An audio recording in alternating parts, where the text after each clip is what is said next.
Nah, saya mau bertanya begini. Saya pernah mendengar statement dari Bang Edis bahwa buanglah kata Allah ke tong sampah. Betul begitu? Benar, pernah saya bilang seperti itu. Baginda Nathan. Baginda Nathan, it's back. Baik, kita kasih lanjut yang berikutnya. Ada Baginda Nathan. Baginda Nathan. Ini Baginda Nathan. Ya, silakan Baginda Nathan.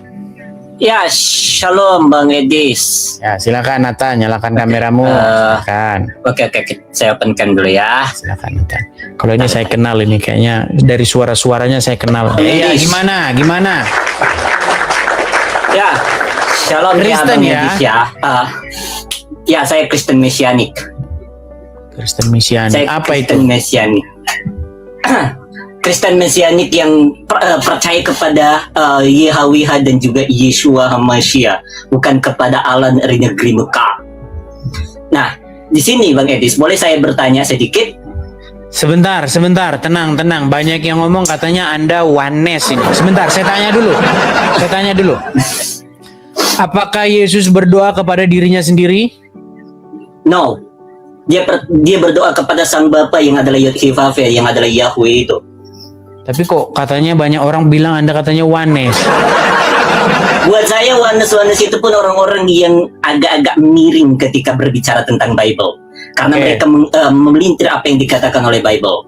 Oke, baik. Kalau gitu ini benar, di sini benar dia. Oke, satu kali lagi. Apakah menurut Anda Tuhan Yesus itu hamba daripada Tuhan Bapa di surga? Di dalam Bible ketika dia datang sebagai manusia, tentu dia adalah seorang hamba. Orang Kristen tidak boleh menolak bahwa Yesus datang sebagai seorang hamba. Oke. Karena itulah yang dinyatakan dalam Bible. Oke, berarti Tuhan Yesus hamba daripada Bapa di surga. Betul. Ya, betul. Ini biblikal kalau begitu. Oke, apa yang mau Anda sampaikan? Silakan. Ya.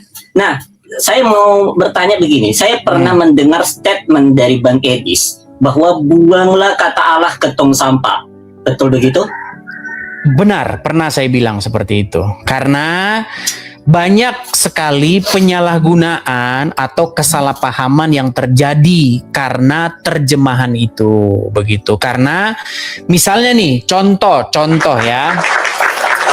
Ketika ada orang membaca Lukas pasal berapa begitu ya, dikatakan begini, lalu semalam-malaman Yesus berdoa kepada Allah dalam terjemahan itu. Tapi ketika Muslim yang baca, dibilang Yesus berdoa semalam-malaman kepada Allah. Nah, Allah kata mereka Allah itu, Allah dan Allah itu sama. Nah, supaya tidak debat kusir seperti ini, kalau menurut saya, ya nggak apa-apa, kata Allah itu diganti aja, dibuang aja ke tong sampah kata itu. Menurut saya, karena kata Allah itu bagi orang-orang awam yang blow on itu bisa menyesatkan, dan banyak orang mualaf gara-gara itu. Ya, banyak orang mualaf gara-gara itu. Jadi ketika Yesus berdoa kepada Allah, disangka Allah itu adalah Allahnya orang Islam. Begitu. Betul. Nah, makanya Bang Edis, ini semua bentuk hal ini sumbernya kesesatan ini adalah dari terjemahan yang salah, betul?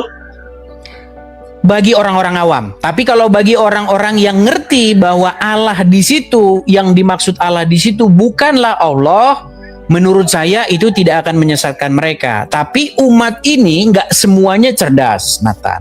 Jadi ada umat ini orang-orang awam. Begitu. Bukanlah Allah ini dalam hal seperti apa? Contoh misalnya nih ya, kalau kita lihat dalam Bible LAI misalnya ya, Bang Edis, misalnya dalam Amos 5 ayat 27 dalam Bible LAI, di sana dikatakan, dan aku akan membawa kamu ke pembuangan jauh ke seberang Damsik. Firman Tuhan, ya, firman Tuhan yang namanya Allah semesta alam. Ini dalam Bible LAI, di mana di sini ada Tuhan, ya, ada Tuhan yang namanya adalah Allah menurut Alkitab LAI. Nah, ketika ada narasi bahwa menurut orang, kalau dalam orang awam bahwa mereka akan menyamakan Allah dan Allah ini, tapi untuk orang-orang yang paham mereka tidak akan menyamakan. Cara membedakannya dari sisi mana? Kalau kita lihat dalam terjemahan LAI, silakan. Baik, jadi begini, ada perbedaan di sini antara kita, Nathan ya. Pertama-tama, alasan Anda membuang itu karena kata itu adalah ditujukan kepada sesembahan asing, begitu ya?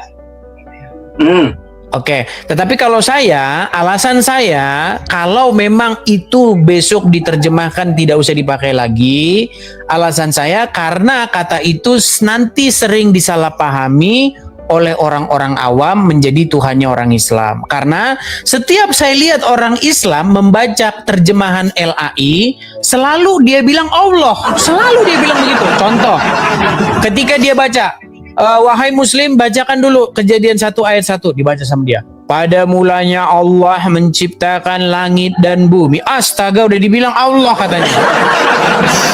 Nah, jadi ini sering terus-menerus kejadian. Ketika Zuma membaca Alkitab, lalu semalam-malaman Yesus berdoa kepada Allah. Yesus Muslim nih. Ini Yesus berdoa kepada Allah nggak? Ya, ini tulisannya Allah. Makanya kemarin kita sudah debat masalah itu, Nathan. Betul. Kalau Muslim baca Allah itu nggak bisa. Mereka akan bilang Allah, begitu. Seperti Iya, itu. masalahnya kan yang kita fokuskan ini kan adalah di dalam internal kita terlebih dahulu nih. Baik, Bahwa kita juga makanya harus gini, Senatan. Jadi saya punya dua pendapat soal itu. Pertama, seandainya Alkitab ini diterjemahkan lagi nanti, saya rasa memang sebaiknya tidak usah pakai kata Allah itu, tapi ganti saja dengan Elohim, begitu. Jadi sesuai dengan bahasa orisinilnya. Tetapi kalaupun misalnya tetap diterjemahkan Allah, cobalah beri pengertian bahwa Allah di situ bukan Allah yang di dalam Quran, karena kembar itu tulisannya. Begitu. Seperti itu. Nah, karena kembar ini membuat orang tuh jadi sering terjerumus, dan banyak orang-orang yang saya katakan blow on otaknya menjadi mualaf gara-gara itu. Contohnya siapa? Ya bisa saya katakan contohnya Agatha. Ya, Agatha kan mualaf gara-gara Allahnya yang dalam Alkitab itu disangka Allah itu. Gitu. Iya, nah masalah. Contohnya siapa lagi? RK. RK kan juga mualaf itu. Sempat juga mualaf dia. Pokoknya orang-orang yang bekas-bekas mualaf ini, pokoknya saya bisa bilang gini ya. Kalau sempat mualaf, saya sudah bisa pastikan bahwa orangnya itu tidak stabil. Dalam perspektif saya beberapa kali ketemu dengan orang mualaf, orangnya tidak bisa berpikir panjang, orangnya itu labil dan ya seperti itu. Mohon maaf ya, itu pengalaman saya. Masa saya nggak boleh ngomong pengalaman saya? Ya, nah jadi masalahnya begini Bang Edis. Kalau kita belajar daripada sejarah penerjemahan Bible di tanah Nusantara ini, tentang Bible yang diterjemahkan dalam bahasa Melayu, kita bisa mendapatkan bahwa penerjemah Bible di tahun 1800-an yaitu dibantu oleh seorang Muslim yang bernama Abdullah bin Abdul Qadir Munshi. Makanya masuklah kata Allah ini. Nah, saya punya satu buku dari LAI, ya, saya dapat dari LAI ketika saya mengkritik LAI, di mana itu judul bukunya adalah Mengikuti Jejak Baedeker. Di sana dijelaskan bahwa kata Allah ini ya merupakan pengaruh daripada Islam, gitu loh. Nah, makanya ketika orang Kristen menggunakan kata Allah, mau yang dia awam, mau yang dia tidak awam, ketika menggunakan kata Allah sama saja tujuannya. Karena kalau kita lihat dalam KBBI pun, ya kan, kita sebagai orang Indonesia, kita juga harus melihat apa yang dikatakan oleh KBBI. Di mana dalam KBBI kan bisa dikatakan Allah adalah nama Tuhan dalam bahasa Arab yang disembah dan dipuja oleh orang-orang beriman, yang disertai dengan keterangan Allah Azza wa Jalla, Allah yang maha mulia lagi maha luhur, Allah Subhanahu wa Ta'ala, Allah yang maha suci lagi tinggi. Dan kata ini umumnya digunakan dalam kepercayaan Islam. Ini dalam KBBI, teman-teman bisa buka nanti ya dalam KBBI. Nah, bahkan lebih jauh lagi dalam Kamus Oxford Dictionary ya, kamus yang digunakan di seluruh dunia. Di sana dikatakan apa? Allah now is the name of God among Muslim. Allah adalah nama Ya. Tuhan bagi kalangan orang-orang Muslim. Baik. Nah, masalahnya kita orang Kristen di Indonesia pakai ini. Gitu Oke. loh. Nah, kalau itu Nathan, kita masih debatable Nathan. Begini, ada yang mengatakan bahwa Allah itu merujuk kepada Tuhan negeri Mekah. Tetapi ada juga orang-orang Arab yang mengatakan bahwa kata Allah itu sebenarnya kata umum. Ya, untuk menyebut Tuhan begitu. Kata umum seperti Indonesia, Tuhan tuh netral. Dia bisa dipakai orang Hindu juga bisa bilang Tuhan. Tetapi ketika orang Hindu bilang Tuhan, pasti objeknya tidak sama. Yang dituju itu tidak sama ketika orang Islam ngomong Tuhan. Makanya kalau ada 3 orang kumpul, ada Islam, ada Kristen, ada Hindu. Terus orang Kristen bilang begini, ayo berdoa kepada Tuhan. Pasti di dalam pikirannya orang Kristen, Tuhan di situ nggak sama dengan di kepalanya orang Islam. Gitu loh. Nah, ada juga yang berpikir bahwa kata Allah itu sifatnya netral. Tapi dengan menyampingkan semua itu semua, Nathan, dalam hal bahwa kata Allah itu sering menyesatkan orang-orang awam, kata Allah itu tidak dipakai. Menurut saya tetap setuju dengan itu. Kalau alasannya adalah itu. Tapi kalau alasannya yang lain-lain, itu masih bersifat debatable. Nah, salah satu terjemahan Alkitab dalam bahasa suku yang tidak ada kata Allahnya itu adalah, saya tanya dulu, Nathan orang Batak bukan? Bukan, saya bukan orang Batak, tapi saya paham bahasa Batak dikit-dikit. Nathan orang mana nih?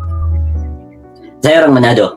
Orang Manado. Nah, ada orang Batak itu punya kitab sendiri, terjemahan sendiri, namanya Bibel. Kalau orang Batak bilangnya Bibel.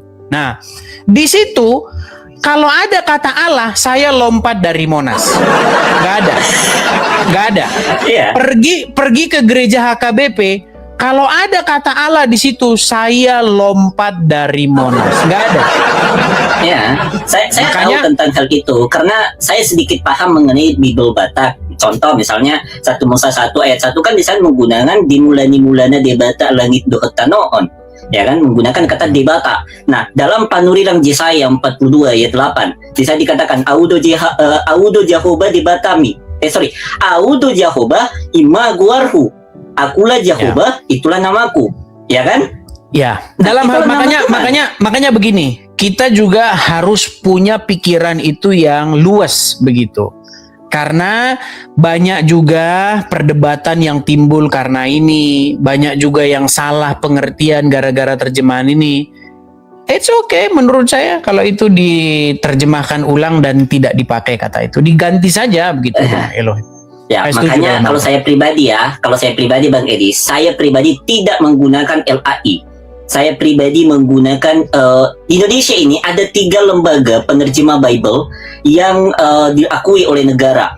Salah satunya LAI dan ada 2 yang menjadi lembaga yang digunakan oleh Indonesia sebagai penerjemah Bible.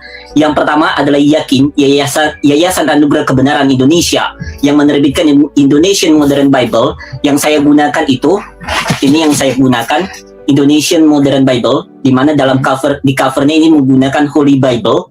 Ya, terus ada lagi Yalensa, Yayasan Lentera Bangsa yang menerbitkan Indonesian Literal Translation, di mana di situ penerjemahannya tidak lagi menggunakan kata Allah, yang digunakan adalah Yahweh Elohim. Nama Tuhan itu dinyatakan dengan tegas karena kita sebagai orang Kristen harus meninggikan dan memuliakan nama Tuhan itu karena diperintahkan di dalam Bible. Oh Gitu iya, ada yang komen ini, ada KGK. KGK itu maksudnya Katekismus Gereja Katolik. Katekismus. 841. Kalau nggak salah saya sudah pernah baca ini katekismus ini. Kalau nggak salah, coba nanti dikoreksi teman-teman ya. Ini saya bilang kalau nggak salah, artinya saya belum yakin betul. Di situ ada sebuah statement bahwasanya Tuhannya orang Katolik dengan Tuhannya orang Islam itu sama. Betul nggak itu? Tentang itu? Betul. Sama betul. Dalam Katekismus Gereja Katolik nomor 841 di sana berbicara tentang hubungan gereja dan umat Islam.